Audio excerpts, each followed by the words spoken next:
Hello guys, welcome back to my new video. It's me Anu আর তোমরা দেখছো অনুস blog. আজকের দিনটা ছিল 16 জুন আর আজকে আমি বাড়ি থেকে বেরিয়ে পড়েছিলাম বেথরডহরি যাওয়ার জন্য, কারণ সেখানে পরপর দুদিন আমার নেলের কাজ আছে। আর আমি রানাঘাট যেতে না যেতেই আমার নেলের ব্যাগের একটা সাইড ছিঁড়ে গেছিল। এই টাইমে আমার মনে হচ্ছিল আমি বাড়িতে ফিরে যাই, কিন্তু কি করা যাবে, কাজের জন্য বেরিয়েছি, সেটা তো আর ক্যান্সেল করতে পারবো না। কারণ যারা আমাকে বিশ্বাস করে বুকিং করেছে তাদের এই সুন্দর দিনটা আমি একদমই নষ্ট করতে চাই না।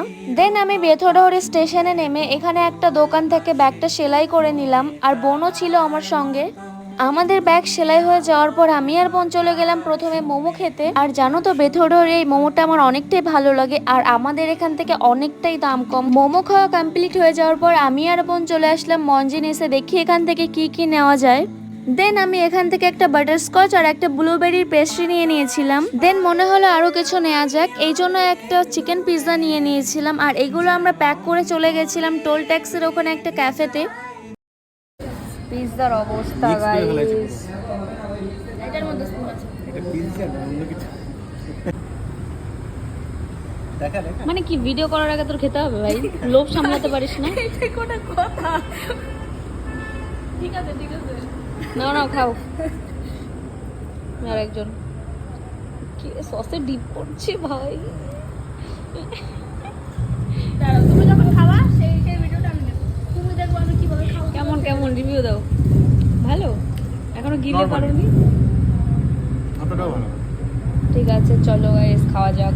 আর এখন তোমরা দেখতে পাবে আমি পাকোড়া খাচ্ছি, আর দুদিক থেকে দুজন কিভাবে আমার মুখে ফ্ল্যাশ মেরে আছে। এখানে গিয়ে আমরা চা খেয়ে নিলাম, আর একটা স্টাফের কাছে জিজ্ঞেস করেছিলাম এখানে কি পাকোড়া ভালো হবে। সে অনেকক্ষণ ভাবার পরে বললো ভেজ পাকোড়াটা ভালো খেতে হবে, আর সেই মতো আমরা ভেজ পাকোড়া অর্ডার দিলাম।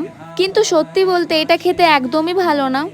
গাইস এই যে পেস্ট্রি, ঠিক আছে, এখানে আমাদের পাকোড়া খাওয়া এখনো শেষ হয়নি, আর এই মেয়েটা একদম ধৈর্য ধরতে পারছে না। ওটা হাফ খাওয়া হয়ে গেছে, এখন এটা ধরেছে। লজ্জা লাগে না? এখানে দুটো মানুষ বসে আছে। তাই কি হয়েছে, আমি দাঁড়াতে বলেছি?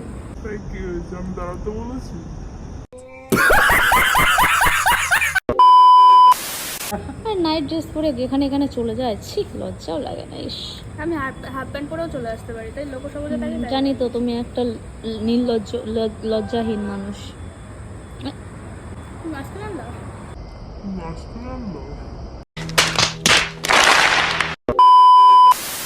সো গাইস, আজকের ভিডিওটা এইটুকু। যদি ভিডিওটা ভালো লেগে থাকে তাহলে অবশ্যই একটা লাইক করে দিও, আর একটা কমেন্ট করে জানিও ভিডিওটা কেমন হয়েছে।